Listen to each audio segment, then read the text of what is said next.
محترم حاضرین، میں معین الدین شاہین، ایسوسیٹ پروفیسر شعبہ اردو، سمراٹ پرتھوی راج چوہان گورنمنٹ کالج اجمیر، آپ کی خدمت میں حاضر ہوں۔ جب ہم اردو کی ترقی پسند اور رومانی شاعری کا تذکرہ کرتے ہیں تو چند ایسے نام ہمارے سامنے آتے ہیں جنہوں نے انقلابی رومانی اور ترقی پسند تحریک سے وابستہ نظریات کے پیش نظر اپنی شاعری کی۔ ان میں ایک نام اختر شیرانی کا ہے، جنہیں شہزادہ رومان کے لقب یا خطاب سے یاد کیا جاتا ہے۔ آپ کا تعلق راجستھان کے مشہور تاریخی شہر ٹونک سے تھا، جہاں 1905 میں آپ کی پیدائش ہوئی۔ آپ کے والد محترم حافظ پروفیسر محمود خاں شیرانی کو کون ہے جو نہیں جانتا۔ درس و تدریس کے حوالے سے محمود شیرانی اپنی الگ پہچان رکھتے ہیں، بحیثیت محقق ان کی الگ پہچان ہے۔ انہی کے نور نظر و لخت جگر اختر شیرانی نے شعر و ادب میں وہ کمال پیدا کیا کہ اردو ادب کی تاریخ ان کے شعری کارناموں سے بھری پڑی ہے۔ ان کی شاعری دراصل رومان اور ترقی پسندی کی ایسی علامت ہے، یا یہ کہیے کہ ان کی شاعری میں ترقی پسندی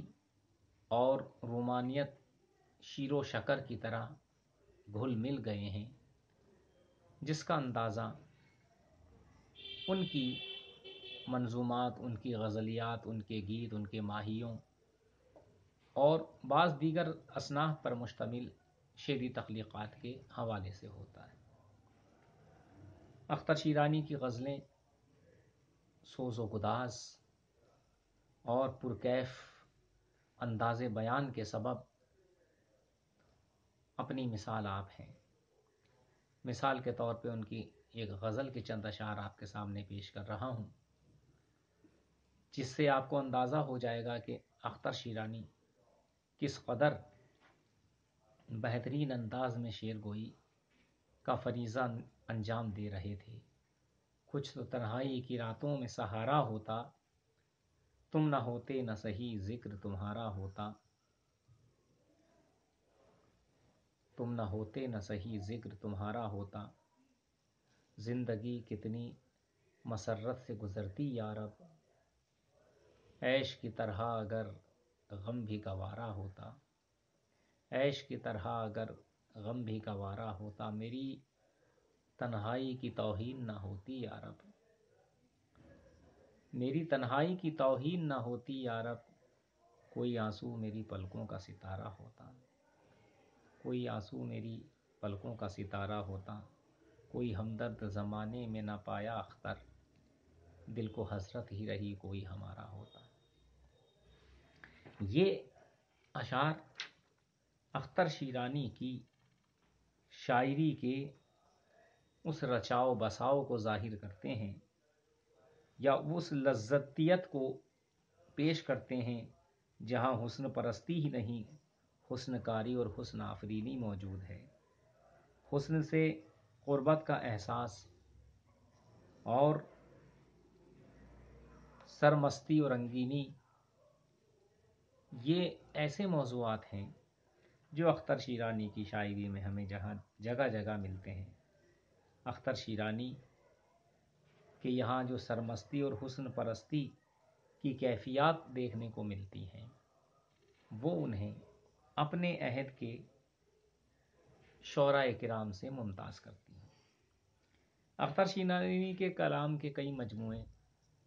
منظر عام پہ آ چکے ہیں، جن میں شیرستان، صبح بہار، نغمہ حرم، طیور آوارہ، اخترستان، شہرود، لالۂ طور اور شہناز کے زیر عنوان زیور طبع سے آراستہ و پیراستہ ہو کر دعوت فکر و عمل دیتے رہے۔ اختر شیرانی کا انتقال 1948 میں لاہور میں ہوا۔ بچپن کچھ ٹونک میں کچھ لاہور میں گزرا، کیونکہ ان کے والد محترم وہاں پر درس و تدریس کا فریضہ انجام دے رہے تھے۔ لیکن اختر شیرانی کے کلام کی جو خوبی ہے وہ یہ ہے کہ دونوں ملکوں نے ہی نہیں بلکہ دنیا میں جہاں جہاں اردو پڑھی، بولی، سمجھی، لکھی جاتی ہے، وہاں وہاں اختر شیرانی کا احترام، اختر شیرانی کی قدر و منزلت ہوتی رہی۔ اور آج بھی اردو ادب کی تاریخ میں، اردو ادب سے مطلب پوری دنیا کی اردو ادب کی تاریخ میں، آپ اس کو صرف ہندوستان تک محدود نہ مت کیجیے، اختر شیرانی کے کارنامے یا ان کے شعری کارنامے ہاتھوں ہاتھ لیے جاتے ہیں، ان کی تعریف و تحسین کی جاتی ہے۔ اور کیوں نہ ہو، اختر شیرانی واقعی اتنے بہترین شاعر تھے کہ جو مرتبہ انگریزی ادب میں کیٹس کو حاصل ہے، صحیح معنوں میں وہی مرتبہ اردو ادب میں اختر شیرانی کو حاصل ہوا۔